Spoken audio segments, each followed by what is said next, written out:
Shalom peuple de Dieu, shalom à vous tous qui nous suivez à cet instant, vous qui êtes tombés sur cette vidéo. Chers frères et sœurs internautes, nous vous souhaitons une excellente journée. Et si c'est pendant la soirée que vous tombez sur cette vidéo, excellente soirée, que l'Éternel vous bénisse. C'est bel et bien votre humble serviteur, votre frère dans le Seigneur, Révérend Jean-Marie Timbanzinakoulou, qui veut partager brièvement cette parole du Seigneur avec vous. Prions le Seigneur. Bien tout-puissant, Dieu d'Abraham, Dieu d'Isaac, Dieu de Jacob, nous t'élèvons, nous te glorifions, car tu es magnifique, tu es bon, tu es merveilleux. C'est par ton amour que nous sommes vivants et sélectionnés pour accomplir la mission, pour accomplir ta volonté. Nous te confions cet instant, Seigneur, et te prions de nous diriger au nom de Jésus-Christ. Amen. Bien, nous voulons partager une méditation, une prédication. Au fait, nous voulons répondre à une double question. Qui ont le Saint-Esprit et quand on reçoit le Saint-Esprit?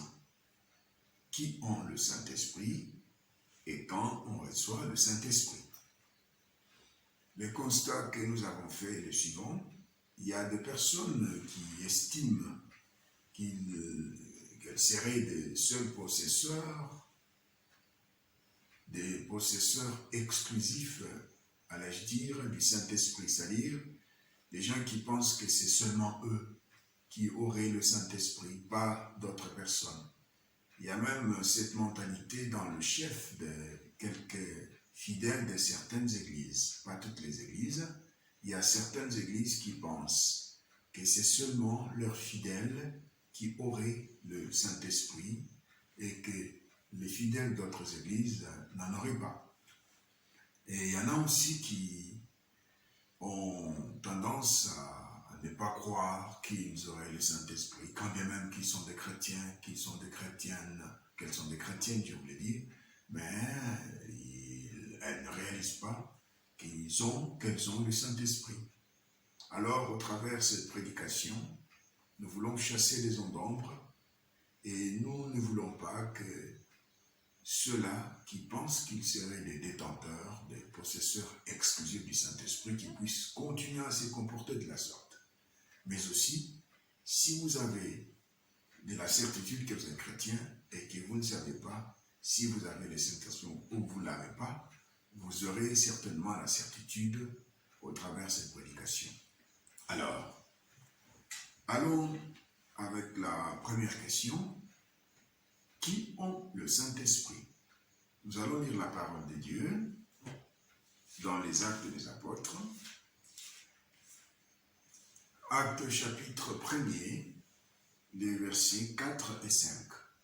Il est écrit ceci. Comme il s'est trouvé avec eux, il leur recommanda, donc c'est Jésus qui recommande aux disciples, de ne pas s'éloigner de Jérusalem, mais d'attendre ce que le Père avait promis, ce que je vous ai annoncé, leur dit-il. Car Jean a baptisé d'eau, mais vous, dans peu de jours, vous serez baptisés du Saint-Esprit. Là, nous voyons, la promesse était faite à ceux-là qui étaient des disciples de Jésus-Christ, c'est-à-dire des personnes qui avaient reçu Jésus, qui avaient cru en lui comme Seigneur et Sauveur, des personnes qui ont marché avec lui pendant sa vie terrestre. Ce sont ces personnes-là qui plus tard seront appelés chrétiens. C'était eux qui étaient des disciples de Jésus.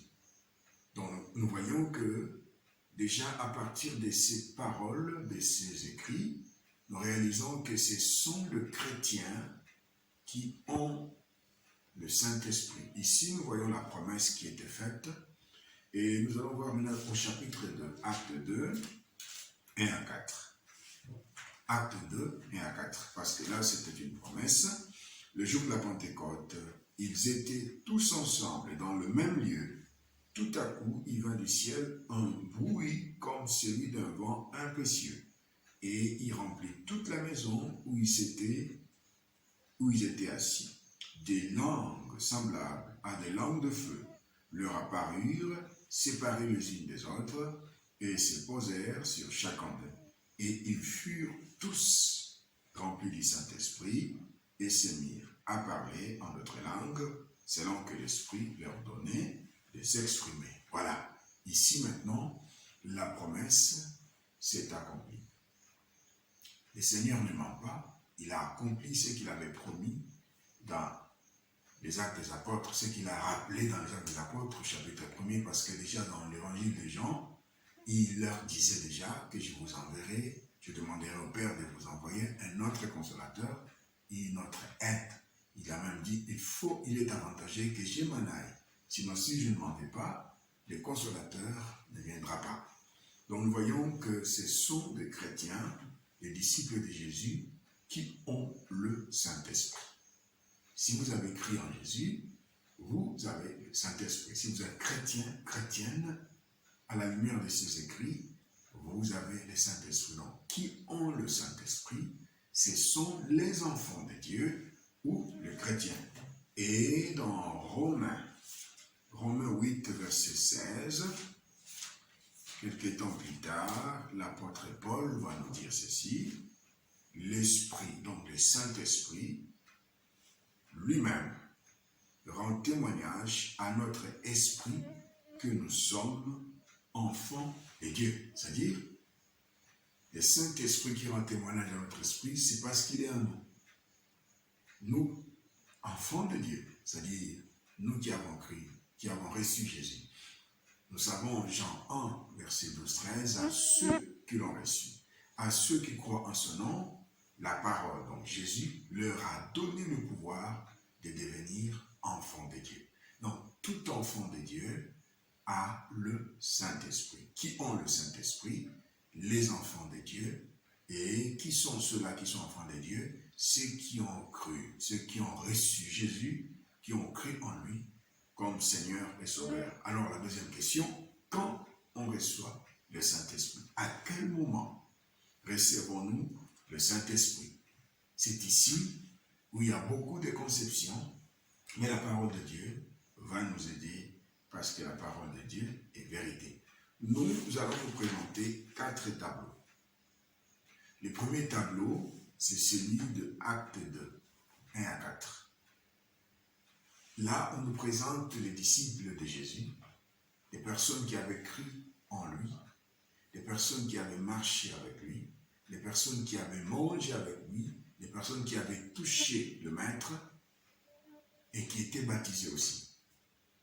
Mais, contrairement aux autres cas que nous allons voir, ces personnes, ces disciples, reçurent le Saint-Esprit après le baptême et après avoir cru en Jésus. C'est-à-dire, ils avaient cru, ils se firent baptiser au nom de Jésus, et c'est le jour de la Pentecôte que ce premier groupe de disciples, les apôtres, et les autres disciples, qui étaient au total de 120, reçurent le Saint-Esprit. C'est-à-dire, c'est après leur foi en Jésus et après le baptême. Ça, c'est le premier tableau. Le deuxième tableau, je vous convie de lire dans Acte 8, le verset du 5e verset, Acte 8 du 5e au 17e verset. Là, c'est l'histoire de l'évangélisation de la Samarie qui a été accomplie par le diacre Philippe, que le Saint-Esprit avait utilisé comme un vrai évangéliste. C'était un évangéliste qui a prêché à Samarie et l'église était née. C'est dans cette ville de Samarie que même le magicien Simon s'était repenti. Il avait cru en Jésus parce que quand vous lisez par exemple le verset 6, nous sommes dans Acte 8, verset 6, les foules tout entières étaient attentives à ce que disait Philippe lorsqu'elles apprirent et virent le miracle qu'il faisait. car des esprits impurs sortirent de plusieurs démoniaques, en poussant de grands cris, et beaucoup de paralytiques et des boiteux furent guéris. Et il y eut une grande joie dans cette ville. Il y avait auparavant dans la ville un homme nommé Simon, qui s'est donné pour une personne importante, qui exerçait la magie et provoquait l'étonnement du peuple de la Samarie. Tous, depuis les plus petits jusqu'aux plus grands, l'écoutaient attentivement et disaient, celui-ci est la puissance de Dieu, celle qui s'appelle la grande. Ils écoutaient attentivement parce qu'il les avait longtemps étonnés par ses actes de magie. Écoutez le verset qui suit. Mais quand ils eurent cru, voilà, à Philippe, c'est-à-dire, ils crurent la parole que Philippe leur avait apportée. Philippe avait prêché Jésus, il leur annonçait la bonne nouvelle du royaume de Dieu et du nom de Jésus-Christ, hommes et femmes se firent baptiser. Donc ils avaient cru, même les magiciens avaient cru, et tous qui avaient cru se firent baptiser.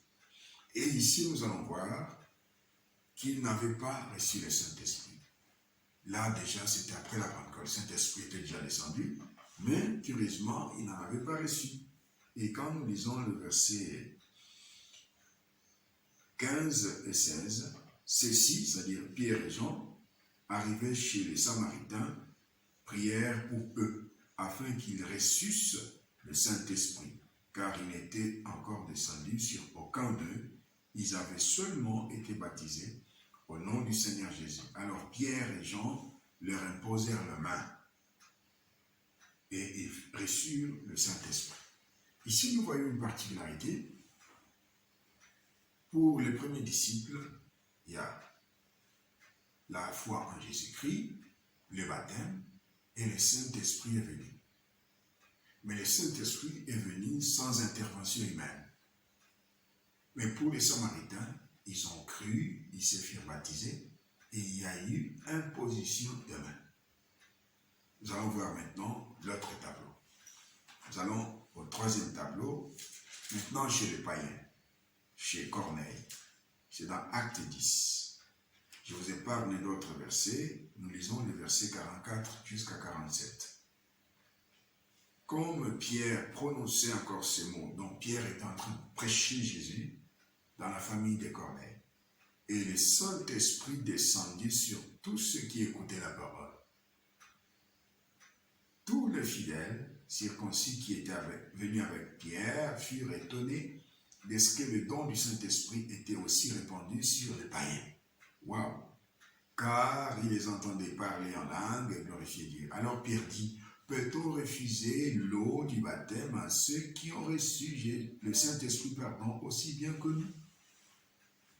Chez les païens, ils écoutent la parole, et la Bible dit la foi vient de ce qu'on entend. Ils avaient cru en la parole. Et directement, ils reçoivent le Saint-Esprit. Et le baptême doit venir après.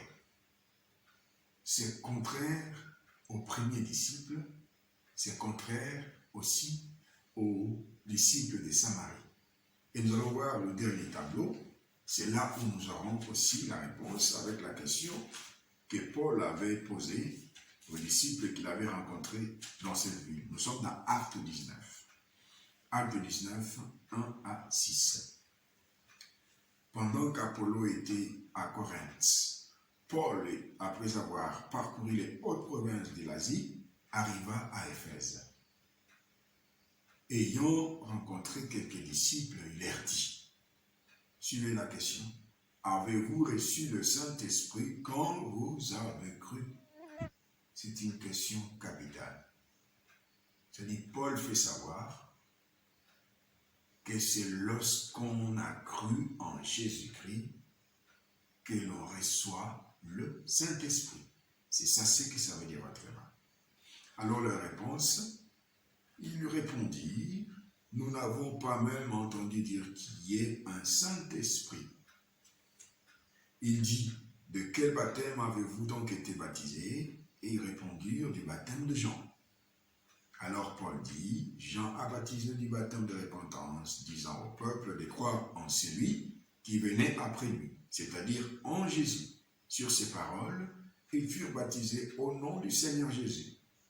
Alors, lorsque Paul leur y imposait les mains, le Saint-Esprit vint sur eux, et ils parlaient en langue et prophétisaient. Ceux-ci aussi, ils avaient cru en Jésus et furent baptisés au nom de Jésus. Et quand Paul impose les mains sur eux, le Saint-Esprit vint sur eux. La Bible ne dit pas que ce sont les mains de Paul qui avaient le Saint-Esprit. Mais Dieu s'est servi de ses mains comme canal pour les remplir du Saint-Esprit pendant qu'ils prient. Alors, prenons maintenant les 4 tableaux. Mathématiquement, nous allons faire l'intersection. Qu'est-ce qui est commun à tous les 4 tableaux? Dans le premier tableau, ils avaient cru en Jésus, ils étaient baptisés au nom de Jésus et ils reçurent le Saint-Esprit. Donc, foi, baptême, Saint-Esprit. Il y a 3 éléments. Dans le deuxième tableau, ils avaient cru, ils furent baptisés et ils reçurent le Saint-Esprit, mais par imposition de main. Dans le premier cas, c'était sans imposition de main. Chez les païens, pendant que la parole de Dieu était prêchée, ils avaient cru directement le Saint-Esprit et le baptême est venu après. Dernier tableau, ils avaient cru, quand Paul leur avait prêché Jésus, ils avaient cru en Jésus, ils furent baptisés au nom de Jésus et ils reçurent le Saint-Esprit. Il y a un élément commun à tous ces 4 tableaux, c'est croire. Parce que même le baptême, la Bible dit, à celui qui croira et qui sera baptisé, qui sera sauvé. Ça veut dire, le baptême en soi n'est que la conséquence de la foi. Et nous savons, comme il est enseigné dans la catéchèse, le baptême, c'est le témoignage public d'une personne qui a cru en Jésus. Donc, c'est l'élément de croire. Voilà pourquoi Paul a demandé, avez-vous reçu le Saint-Esprit lorsque vous avez cru? Donc, bien-aimés dans le Seigneur, c'est au moment où vous avez cru, que vous avez reçu Jésus-Christ, que vous avez eu le Saint-Esprit. Donc, nous recevons le Saint-Esprit lorsque nous croyons, lorsque nous acceptons Christ. Au même moment, le Saint-Esprit, Jésus et le Père viennent faire de nous leur demeure. Comme Jésus l'avait dit dans l'évangile de Jean, il avait dit que celui qui croit en lui et qui garde ses commandements, le Père et lui feront de lui sa demeure, leur demeure, pardon. C'est dans Jean 14, le verset 23. Jésus lui répondit, si quelqu'un m'aime, il gardera ma parole et mon Père l'aimera. Nous viendrons à lui et nous ferons notre demeure chez lui. C'est au travers le Saint-Esprit. Donc, bien-aimés dans le Seigneur, vous qui avez reçu Jésus-Christ, vous qui avez cru en lui, nous qui avons cru en lui, nous avons aussi reçu le Saint-Esprit lorsque nous avons cru. Donc, autant en nous c'est équivoque, l'imposition des mains en soi, ce n'est pas ce qui communique le Saint-Esprit, ou ce n'est pas la condition sine qua non pour avoir le Saint-Esprit, mais il faut croire. Je peux donner cette image pour comprendre. Et si on nous posait la question, quand est-ce que la femme tombe enceinte? Au fait, ce n'est pas vraiment lorsqu'elle fait des rapports sexuels, mais plutôt pendant la période où elle est fertile. Dans le cycle de la femme, il y a une période féconde. C'est pendant cette période. C'est-à-dire, si cette période n'est pas arrivée, aucune relation sexuelle ne peut la rendre féconde. Il faut cette période-là. C'est comme la foi. Si vous avez cru en Jésus, vous êtes éligible pour avoir le Saint-Esprit. Laisse que le Seigneur bénisse sa parole au nom de Jésus-Christ. Amen. Nous allons prier le Seigneur. Père, merci pour cette parole. Merci, tu as voulu que nous ne puissions pas être ignorants, ni orgueilleux, mais que nous sachions, nous tous qui avons cru en Jésus, nous qui avons reçu Jésus, nous avons également reçu le Saint-Esprit. Merci Seigneur, laisse-nous vivre avec cette certitude et dans cette humilité. Bénis tous mes bien-aimés avec qui nous avons partagé cette parole au nom de Jésus-Christ. Amen. Que l'Éternel vous bénisse.